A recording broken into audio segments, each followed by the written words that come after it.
வணக்கம் வணக்கம் இனிய கனடா வணக்கம். மீண்டும் உங்கள் எல்லோரையும் நான் சந்திப்பதில் பெரும் மகிழ்ச்சி அடைகின்றேன். இது ஆர் மோகன் கவிதை சொல்லும் கதை ஊடாக மீண்டும் ஒரு கவிதை.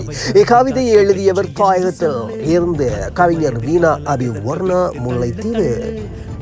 கவிதை: ஒழுக்கத்து நீத்தார் பெருமை விழிப்பது வேண்டும் பணுவல் துணிவு.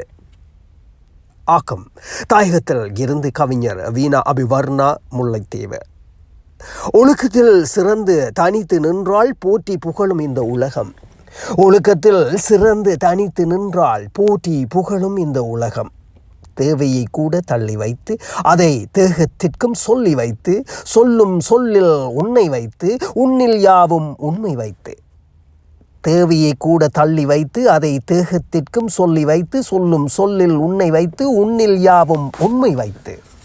வாழ்ந்து பார், வாழ்வைப்பார், உன்னை போற்றாதவர் இந்த பாரில் பார்.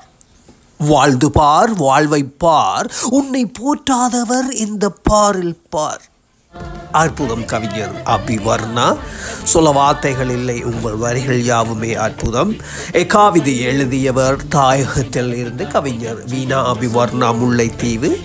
அவருக்கும் நன்றி சொல்லிக்கொண்டு மீண்டும் உங்கள் எல்லோரையும் மீண்டும் சந்திப்போம் என்று அடுத்த கவிதை ஊடாக என்று சொல்லிக்கொண்டு நான் விடைபெறுகின்றேன். இது ஆர் மோகன். மீண்டும் சந்திப்போம். வயதில் கவலை எதற்கு விட்டு தள்ளு தள்ளு, கண்ட கனவை நடத்தி காட்டி வெற்றி என்று சொல்லு. நோக்கமூக்கமாக்கம் அனைத்தும் கல்வி ஒன்றுதான், கல்வி ஒன்றுதான், கல்வி ஒன்றுதான். கற்கும் வயதில் கவலை எதற்கு விட்டு தள்ளு தள்ளு, கண்ட கனவை நடத்தி காட்டி வெற்றி என்று சொல்லு.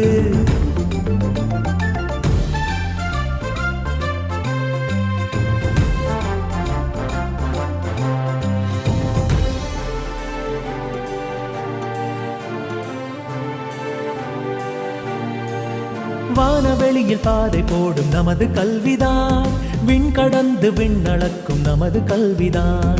வானவெளியில் பாதை போடும் நமது கல்விதான், விண் கடந்து விண்ணளக்கும் நமது கல்விதான். படிப்பு மட்டும் கல்வி இல்லை, வா வா வா.